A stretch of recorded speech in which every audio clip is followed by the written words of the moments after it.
역대상 6장 말씀입니다.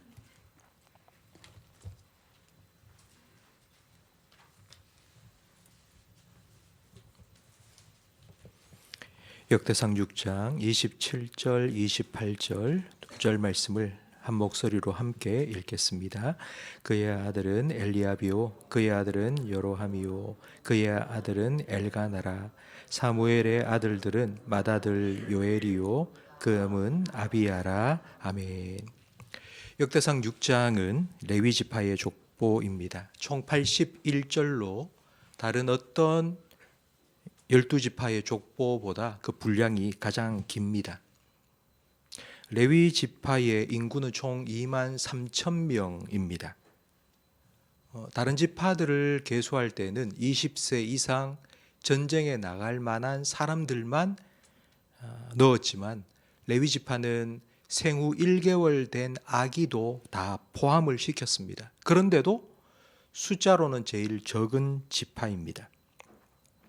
족보의 분량은 제일 적고, 그런데 그 계수된 사람들은 족보의 분량은 제일 길고, 그리고 포함된 숫자는 제일 작다는 것은 그만큼 자세하게 기록이 되었다는 뜻이고, 자세하게 기록되었다는 건 레위 지파의 역할이 이스라엘 중에서는 가장 중요하다는 의미입니다. 오늘 우리가 함께 읽은 역대상 6장 27절과 28절에는 우리에게는 아주 익숙한 두 사람의 이름이 등장합니다. 27절에는 엘가나가 나오고요. 그리고 28절에는 사무엘이 등장합니다. 이 엘가나와 사무엘은 사무엘상 1장에 나오는 바로 그 엘가나와 그리고 그의 아들 사무엘입니다. 사무엘상 1장에는 이 엘가나를 에브라임 사람이라고 소개해 주고 있습니다. 그런데 오늘 본문에는 레위 지파 족보에 이 엘가나와 사무엘이 나오고 있습니다.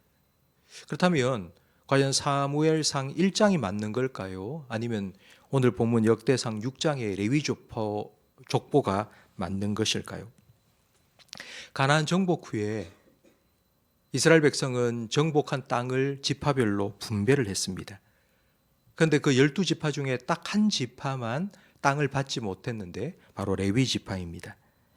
하나님께서는 레위 지파에게는 땅을 분배하여 주지 않고 11지파 중에 각각 4개의 성읍을 정하여서 그 4개의 성읍, 총 44개의 성읍에 레위 사람들이 흩어져 살게 하셨습니다.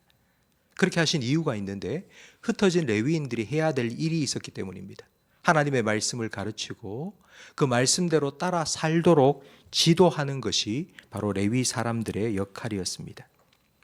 이 레위인들의 역할은 예수님께서 말씀하신 바로 세상 속의 소금과도 같습니다.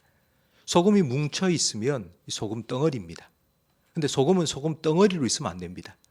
흩어져서 골고루 맛을 내야 합니다. 바로 이 일을 하도록 하나님께서는 레위 지파를 11지파에 흩어져 살게 하신 것입니다.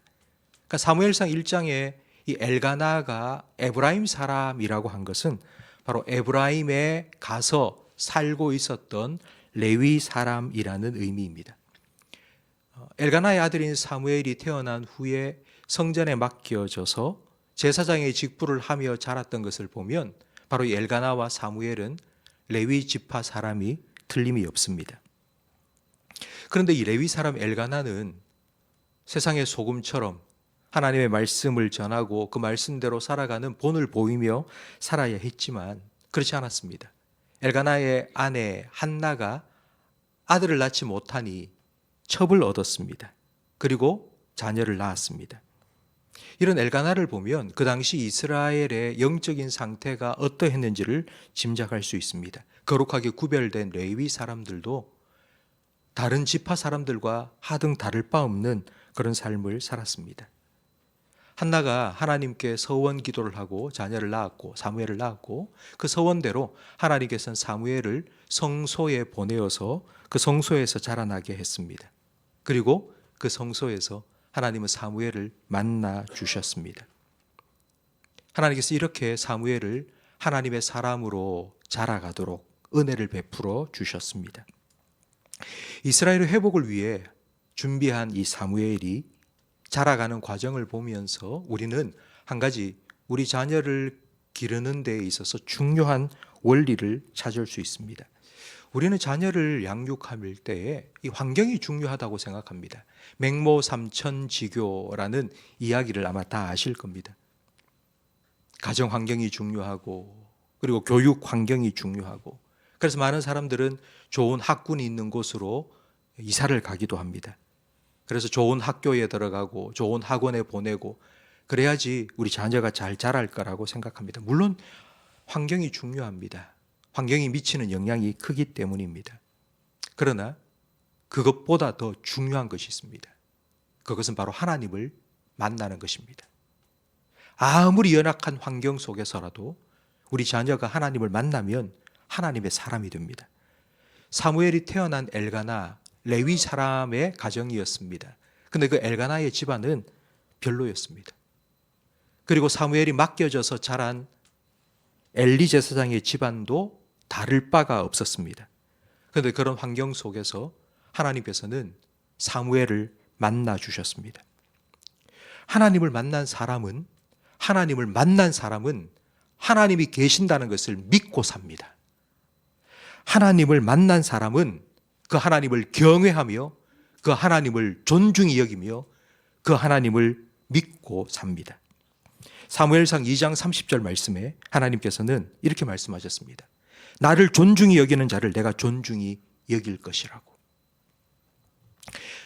성도 여러분, 우리 자녀들이 이 땅을 살아가면서 우리가 줄 수 있는 가장 중요한 것은 바로 이 하나님을 만나는 것입니다. 우리 자녀가 하나님만 만나면 우리 자녀는 하나님의 사람으로 살아가게 될 것입니다. 그렇기 때문에 우리는 우리 자녀를 하나님께 맡겨야 됩니다. 한나처럼 그리고 요게벳처럼 우리 자녀를 하나님께 맡기고 하나님께서 우리 자녀를 만나달라고 꿈에서라도 만나주시고 그리고 주변에 하나님을 믿는 사람들을 붙여주셔서 그들을 통하여서도 하나님이 계신다는 것을 알고 살아갈 수 있도록 해달라고 여러분 기도해야 됩니다. 이것이 우리가 자녀를 위해서 할 수 있는 가장 큰 일입니다. 이제 6월 달이 시작되었습니다. 다음 달 7월 달이 되면 우리 교회학교, 성경학교와 수련회가 시작이 됩니다. 그래서 6월 달 한 달 동안은 우리 선생님들이 우리 교육자와 선생님들이 성경학교와 수련회를 위해서 준비하는 시간을 가집니다. 수련회와 성경학교를 준비하는 일이 우리 교육자들과 우리 선생님들만의 일이 되지 않기를 바랍니다. 우리 교회의 모든 성도님들이 이 일을 위하여서 함께 기도해 주시기를 바랍니다. 우리 자녀들이 그 성경학교와 수련회를 통해서 1박 2일, 2박 3일 그 온전한 이틀 동안 3일 동안의 시간을 통해 하나님 만나고 인격적으로 만나고 그 하나님의 말씀을 듣고 하나님의 사람으로 변화될 수 있도록 우리가 기도해야 됩니다. 6월달 그리고 7월달 여름 성경학교와 수련회를 위해서 기도해 주시기 바랍니다. 하나님께서 세미한 음성 가운데 사무엘을 만나 주신 것처럼 우리 자녀를 만나달라고, 그래서 우리 자녀들이 하나님이 계신다는 것을 믿고 사는 하나님의 사람으로 변화되게 해달라고, 하나님을 경외하고 하나님을 존중히 여기며 그래서 그 하나님께 존중히 여김을 받는 사람으로 살아가게 해달라고 여러분 기도해 주시기 바랍니다. 하나님께서 우리 기도에 반드시 응답해 주실 줄로 믿습니다. 기도하겠습니다. 하나님 아버지, 부족하고 연약한 우리에게 우리 자녀들의 영적, 육적 양육권을 맡겨주시니 감사합니다. 우리가 이 사명을 감당하기에 너무나도 부족함을 느낄 때가 많이 있습니다. 그래서 하나님 아버지 앞에 나아와 기도합니다. 하나님, 우리 자녀들을 만나 주시옵소서. 우리 자녀들에게 말씀해 주시옵소서. 우리 자녀들의 영혼을 만져 주시옵소서. 그들의 심령 속에 금보다 귀한 믿음을 허락해 주시옵소서. 하나님께서 그들의 인생을 붙잡아 주시옵소서. 하나님의 말씀으로 그들의 걸음을 인도해 주시옵소서. 하나님을 경외하는 마음을 그들에게 허락해 주시옵소서. 그리하여서 하나님의 사람으로 살아가게 해 주시옵소서. 이를 위하여서 우리 교회에서 7월 달, 다음 달 여름 성경학교와 수련회를 준비하고 있사오니 우리의 기도에 응답해 주시고 우리 자녀들을 말씀으로 만나 주시옵소서. 인격적으로 하나님을 만나게 해 주시옵소서. 체험적인 신앙을 갖게 해 주시옵소서. 이를 위하여 우리 교육자들과 교사들이 6월 한 달 동안 기도하며 준비하오니 이를 위하여 준비하며 기도하는 우리 모든 분들에게 주님께서 성령 충만, 은혜 충만 허락해 주시옵소서. 그들을 통하여 주님의 사랑이, 말씀이 흘러가게 해 주시옵소서. 예수님 이름으로 기도합니다. 아멘.